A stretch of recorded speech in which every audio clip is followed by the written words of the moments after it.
Hey everybody, we're here at Tallgrass Shooting Sports on the 360-degree range again. And we're going to talk about today about running these target transitions with the rifle. Magtech has maintained their high quality during the ammo panic and ramped production to the max. Their ammo is the only ammo I run on the range because of its performance and reliability. I recommend Magtech wholeheartedly. So you gotta watch the previous video for this one to make a whole lot of sense, right? So the previous video about using a 360-degree range. But if you'll come with me, just turn with me, I will show you and remind you that if you didn't watch that one, we have targets set out here.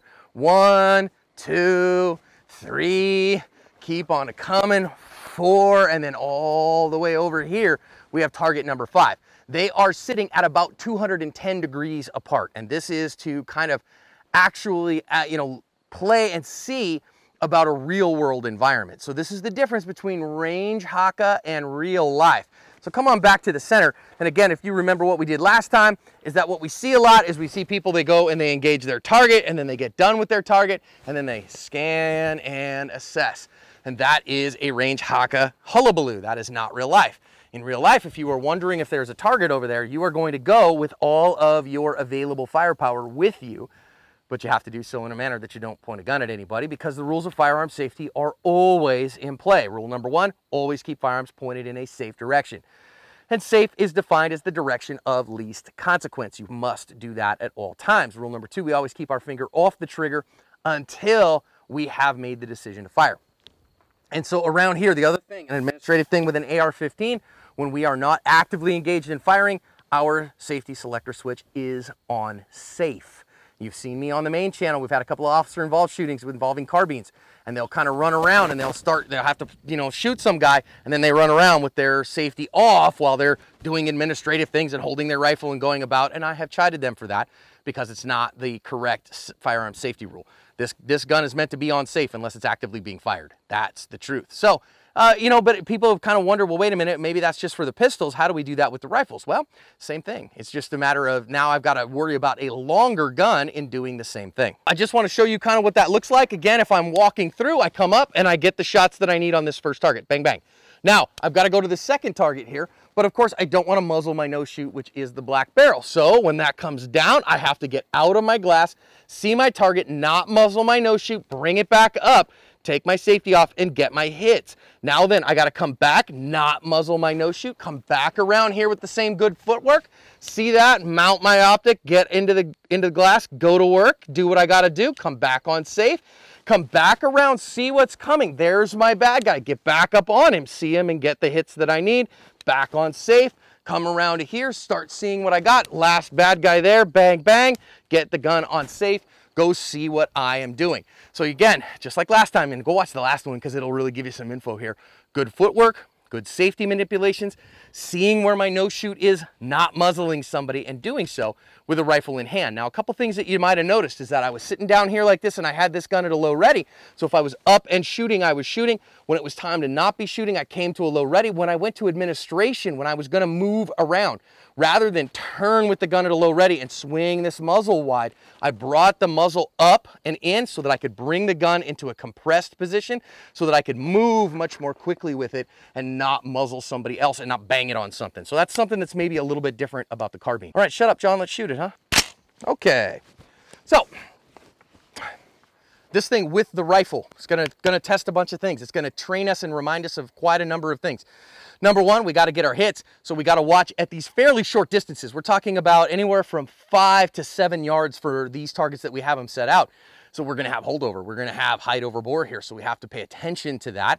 And so I am going to actually, on these targets, in order to get away from my pistol shots, I'm gonna get headshots here. It's gonna make me a little bit slower, but it's also gonna remind me to watch my holdovers. Then it's going to make me properly manipulate my firearm, use my safety adequately. It's gonna make me move my feet. It's gonna make me be aware of my muzzle. It's gonna make me identify my targets and shoot them. So let's do it. All right, here we go. All right, we come up, we see this. We get those, because I missed that one. Okay, fine, now I'm gonna come to this one. See that, there it is, see that? Get those two, got him. Gonna come around to this guy. See him here, he's close. Great, saw those ones coming around. There's him, see him. Tough target there. Come around to this guy, see her, headshots too. All right, So we had some fun seeing that. Got those, got her there, got him there. Whoo, okay, that's kind of fun, man. Seeing my stuff and seeing through my Schmidt Bender 1.5 to 8 short dot on my Lone Star Armory rifle. I think, yeah, that was a lot of fun. What do you think? Neil, you want to shoot it? No. No. So big things here, guys. When somebody else is doing this, again, as an instructor, I'm not going to set somebody loose on this that I don't trust with a rifle in their hand. This is a big deal. You got to make sure that you are using your safety selector switch appropriately every time, okay? Take your time and make it through. Okay. You don't have to do headshots if you don't want to.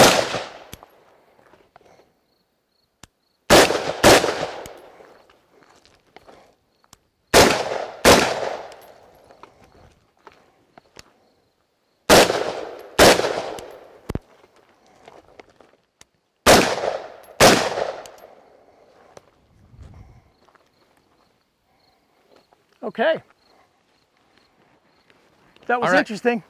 So that footwork starts to get in your head a little bit, huh? A little bit. Starts to make you go, wait, what in the heck am I doing? Now, I know some people are going to look and they're going to say, but wait a minute, I know John was somewhat behind the camera. I did move as you moved a little bit. It's kind of hard to see. I don't have a 360-degree camera to show you that. But, you know, again, this is one that you'd have to do in an environment that you really know for 100% certain somebody's going to not point a gun at you. Yep. And this is the kind of place that a 360-degree range allows you to do and experience things in a new way. Now, this is not something you do on a flat range on a regular berm. Oh, no, absolutely. I would never feel comfortable doing that. And this is the first time I've done anything like this with a rifle. Now then, though, that said, what do you think? Well, tell me about your internal processes here. You know, when I was practicing at the beginning, I was just thinking about hits, getting up, seeing the sights, and getting hits, and then you got me thinking about my feet, and all of a sudden I'm like, oh, I have to dance while I do this? Okay. I have to do the cha-cha slide. Yep, here we go. All of a sudden I'm balleting in this thing, and that got me out of worrying about the sights, and all of a sudden I noticed my hits were actually pretty decent because I wasn't thinking about it. Yeah. I was just seeing it, hitting it, and I was more thinking about the feet or the footwork. Cool, man. That's good stuff. Well, guys, again, so the thing that I really like about this, the thing that it adds to you with the rifle is you got to manipulate your safety every time, right? So I come off the sights, safety goes on. Every time, go see what I got to see, don't muzzle what I don't need to muzzle, and get back in the glass. So that this actually does and really makes me work a lot of things. Makes me work proper mount, good cheek weld, I can see through my sights. Then I have my acquisition and make sure I know my holdovers and get my hits, so my marksmanship fundamentals are there. Then seeing, addressing, moving with a carbine in my hand. That's a lot of skills, man. That's a lot, you know, and I think I got the safety on all of them, but there were a few times I got up and I'm like, oh, I got to take safety back off. So that, you know, it's just, there's a whole nother cognitive load there, and there's more things to learn. So this is fun. I'm looking forward to taking some classes. Yeah, this is good stuff. Also, I love my Lone Star Armory TX15 carbine. This is a slick carbine. It is put together correctly. And guys, seriously, they are one of our sponsors for a reason. This gun is really something else. So now this isn't a cheap carbine. This isn't one that you're gonna step into for 400 bucks, not a Palmetto State or anything like that. But when you're looking to step up, they're the stuff.